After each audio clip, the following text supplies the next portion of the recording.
नमस्कार दोस्तों।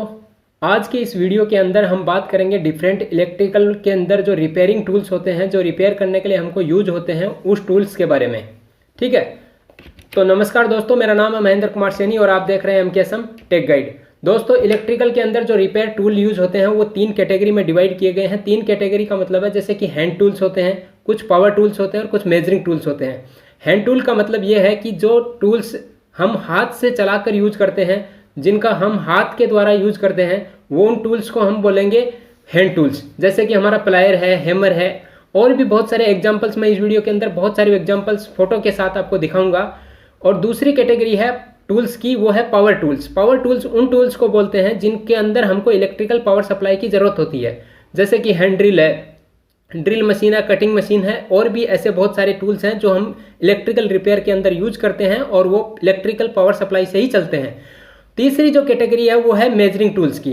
ठीक है, यानी कि वो हमको मेजरमेंट करने के लिए यूज होते हैं, जैसे वोल्टीमीटर, एमीटर, मल्टीमीटर या फिर इस तरीके के और भी बहुत सारे टूल्स।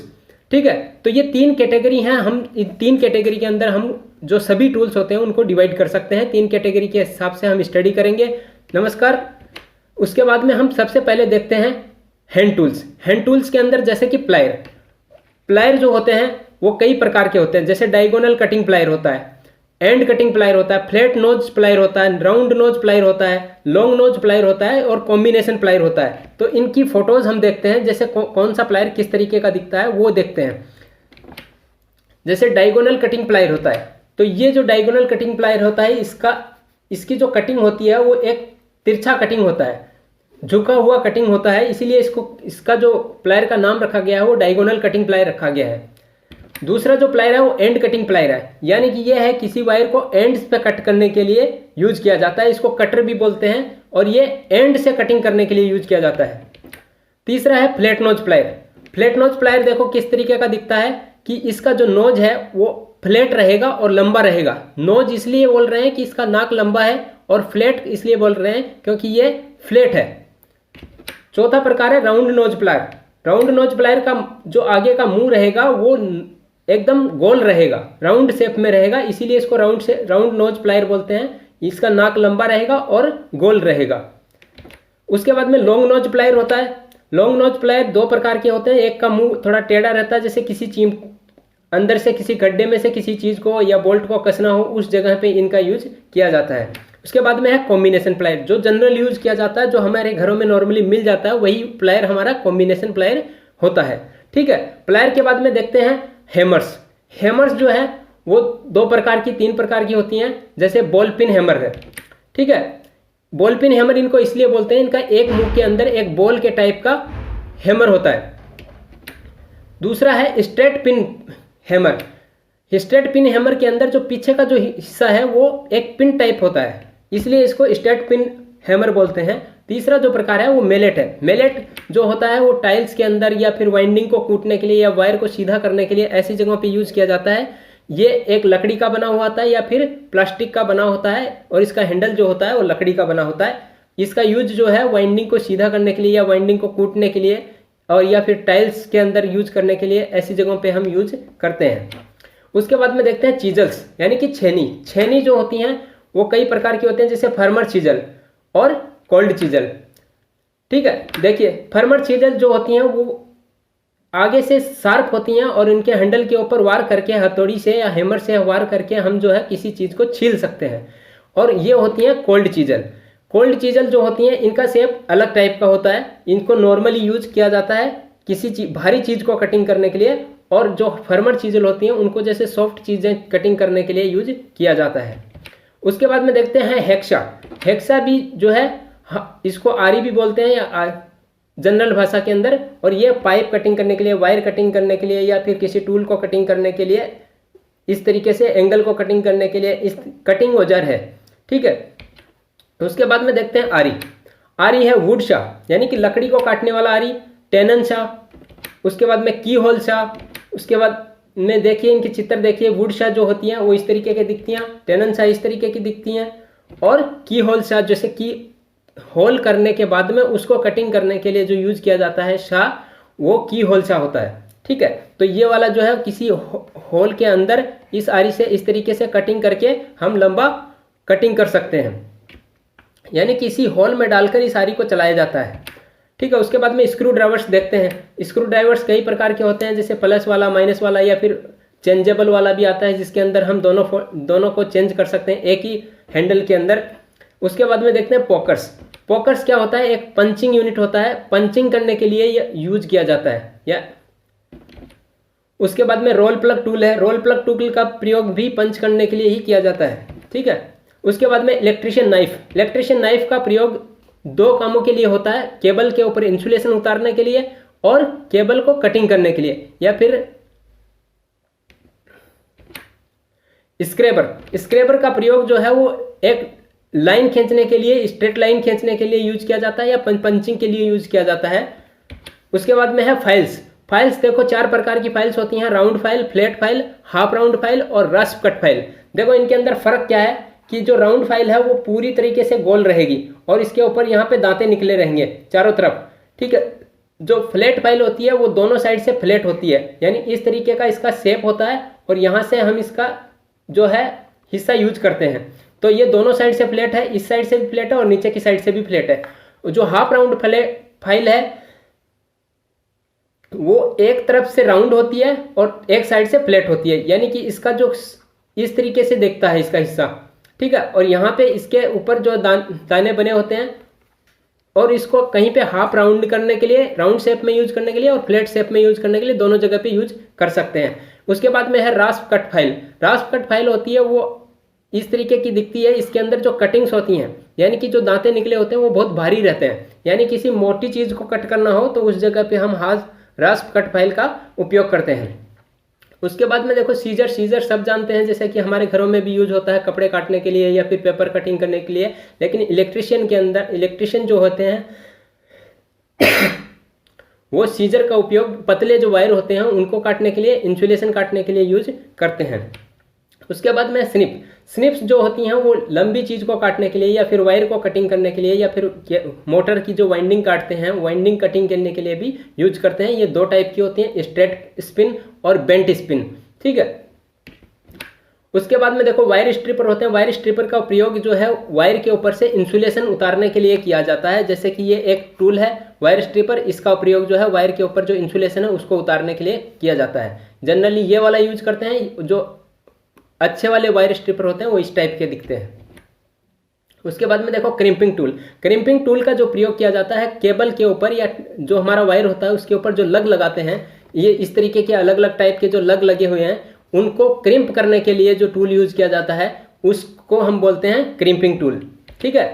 उसके बाद में देखो वाइस किसी चीज को पकड़ने के लिए यूज किया जाता है, मजबूती से पकड़ने के लिए यूज किया जाता है। और ये बहुत सारे टाइप की होती हैं, जैसे कि बेंच वाइस है, पाइप वाइस है, मशीन वाइस है, हैंड वाइस है, पिन वाइस है, लेग वाइस है, टूल मेकर वाइस है और सी क्लैंप वाइस है। इनके नाम से ही आप इसको पहचान सकते हैं कि जैसे बेंच वाइस है, ये बेंच वाइस जो होती है ये बेंच के ऊपर माउंटेड होती है। पाइप वाइस जो होती है वो पाइप को यहाँ पे होल्ड करने के लिए यूज होती है। जो मशीन वाइस होती है वो मशीन के ऊपर रहती है। और जो हैंड वाइस है यानी कि इसके ऊपर हाथ में लेके कहीं पे भी यूज कर सकते हैं। जो पिन वाइस होती है इसके अंदर यहाँ पे हमारा जो चीज को फंसाना रहता है वो उसको यहाँ फंसाते हैं।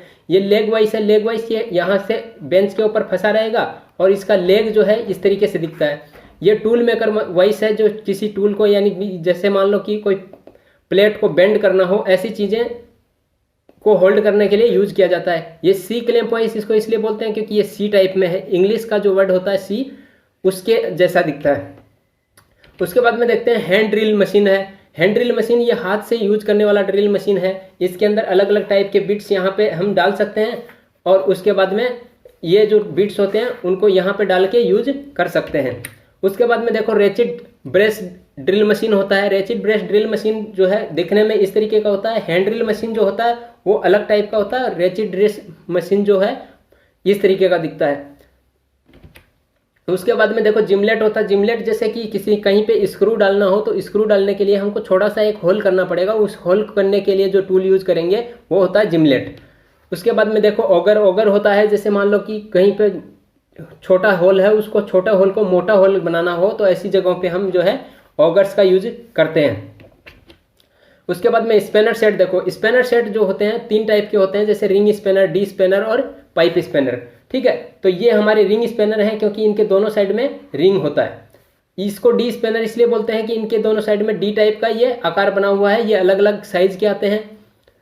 और ये है पाइप स्पेनर। पाइप स्पेनर इसको इसलिए बोल रहे हैं क्योंकि ये पाइप के बने हुए होते हैं और यहाँ पे ये जो है हमारा हिस्सा यूज होता है। ठीक है, ये भी पाइप स्पेनर का ही एक प्रकार है। उसके बाद में देखिए एडजस्टेबल स्पेनर्स। एडजस्टेबल स्पेनर्स उनको बोलते हैं जिनके साइज जो है वेरिएबल होती है, हम कम ज़्यादा करके यूज कर सकते हैं। तो इस तरीके के जो है जो स्पेनर्स होते हैं उनको हम एडजस्टेबल स्पेनर बोलते हैं। उसके बाद में देखो रेचिड सेट होता है। रेचिड सेट के अंदर हमको क्या है, एक रेचिड मिलता है और उसके अंदर बहुत सारे ये अलग अलग साइज के बोल्ट्स को खोलने के लिए या नट को खोलने के लिए जो टूल्स एक साथ एक किट के अंदर मिलते हैं उसी को हम रेचिड सेट बोलते हैं। इसके द्वारा स्पेनर और हमारा स्क्रू ड्राइवर दोनों का हम जो है यूज किया जा सकता है। उसके बाद में देखो पाइप रिंच होता है। पाइप रिंच जो होती है नॉर्मली पाइप के जो जॉइंट्स होते हैं उनको खोलने के लिए यूज किया जाता है। ठीक है, पाइप कटर होता है, जैसे यहाँ पे हम पाइप को डाल देंगे और इसको इस तरीके से घुमाएंगे तो ये जो है राउंड राउंड घुमाने के बाद में ये पाइप को कट कर देता है। तो इस तरीके से यहाँ पे एक ब्लेड लगा रहता है यहाँ पे, और यहाँ पे जैसे ये एक सीजर जैसा है, ये भी पाइप कटिंग के लिए यूज किया जाता है।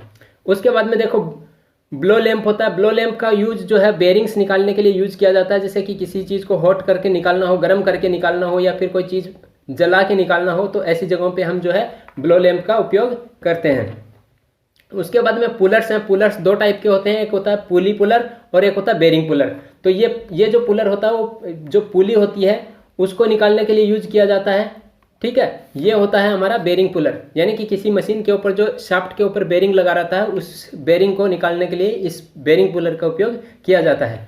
उसके बाद में देखो कंड्यूट डाई सेट होता है। कंड्यूट डाई सेट का उपयोग जो है किसी कंड्यूट के ऊपर जो थ्रेड्स निकालने के लिए यूज किया जाता है। तो इसके अंदर हम जो है यहाँ पे हमारा जो कंड्यूट है, पाइप है, उसको फंसा देंगे और डाई को यूज करके घुमा के इस तरीके से घुमा के उसके ऊपर थ्रेड्स निकालते हैं।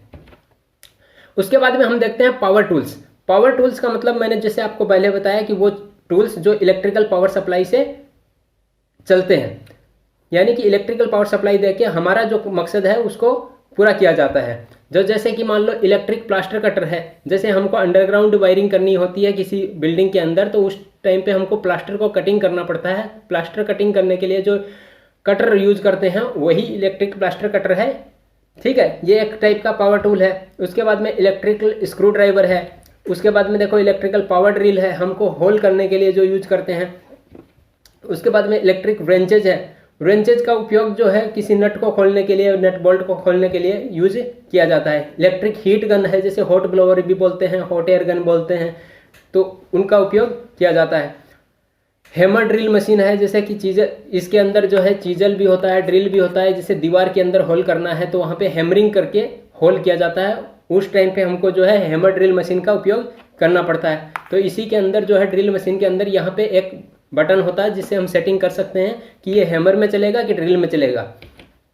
उसके बाद में देखो बेंच ग्राइंडर। बेंच ग्राइंडर का उपयोग किसी चीज़ को धार देने के लिए यूज किया जाता है। ये बेंच के ऊपर फिट होता है, इसीलिए इसको बेंच ग्राइंडर बोलते हैं।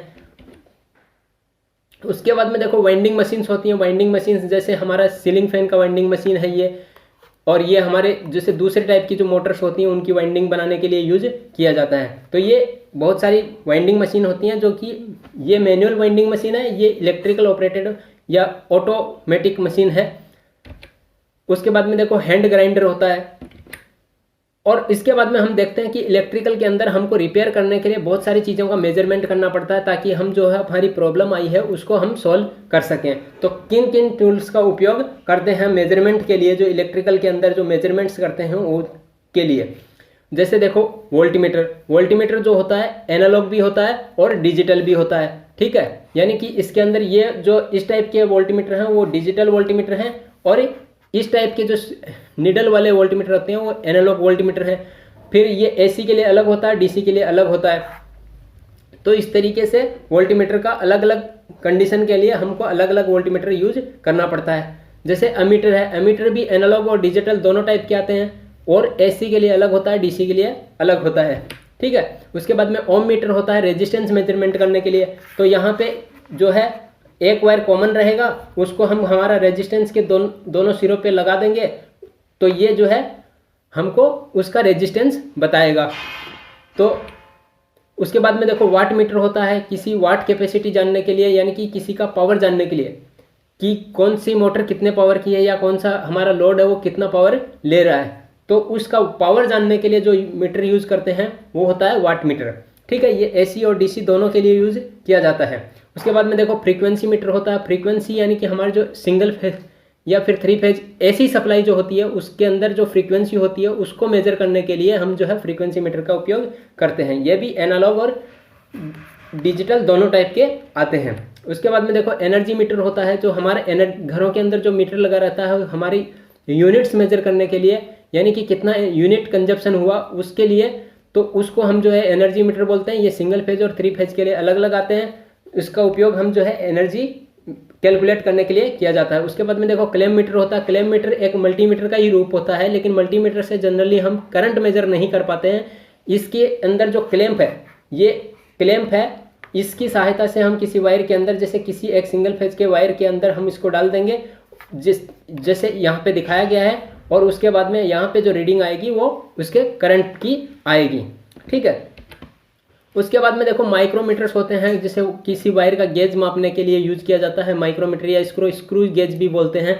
तो इसका उपयोग जो है वो किसी वाइंडिंग के वायर का गेज मापने के लिए किया जाता है, या किसी वाइंडिंग के का जो वायर होता है उसकी मोटाई मापने के लिए यूज किया जाता है, या फिर प्लेट की मोटाई मापने के लिए यूज किया जाता है।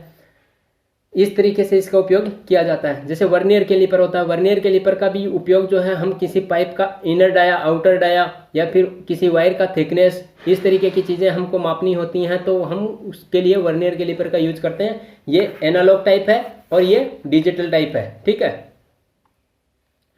उसके बाद में देखो हमारे पास LCR मीटर होता है। LCR मीटर यानी कि किसी इंडक्टर कोयल का इंडक्टर यूज मेजरमेंट करना हो, या फिर किसी कैपेसिटर का कैपेसिटेंस मेजर करना हो, या फिर रेजिस्टर का रेजिस्टेंस मेजर करना हो, तो इस टाइप के लिए, यानी कि कोयल का इंडक्टर और किसी कैपेसिटर का कैपेसिटेंस और किसी रेजिस्टेंस का रेजिस्टेंस, ये तीनों चीज़ें अगर हमको मेजर करनी हो तो उसके लिए जो हमारे पास एक LCR मीटर आता है, उसकी सहायता से हम जो है मेजर कर सकते हैं।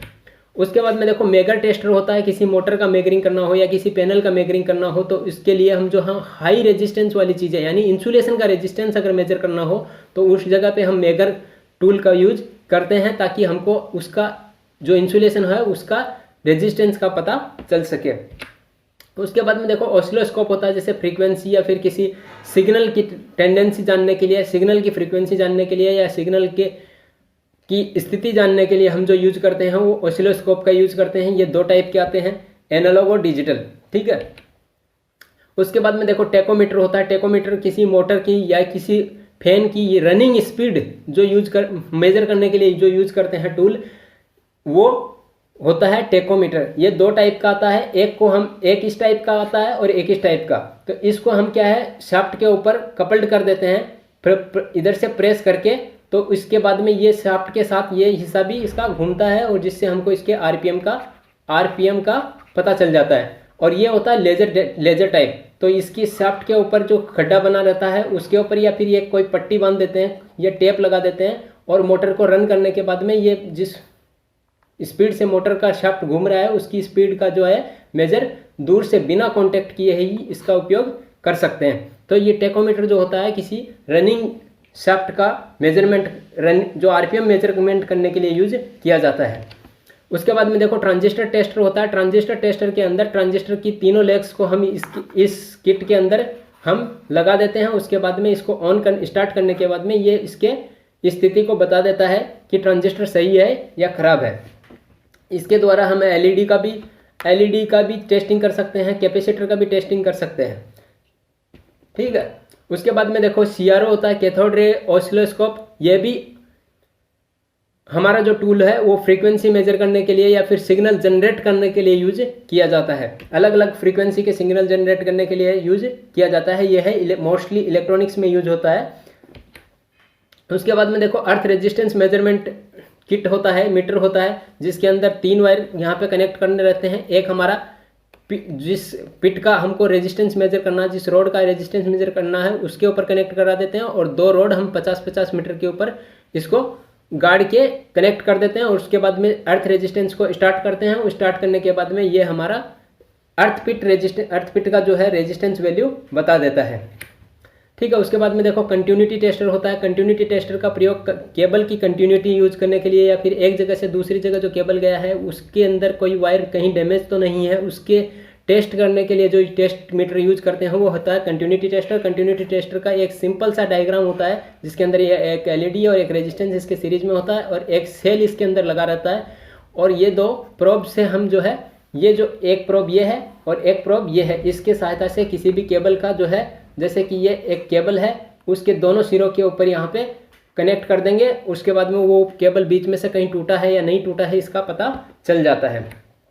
उसके बाद में देखो फेज टेस्टर होता है।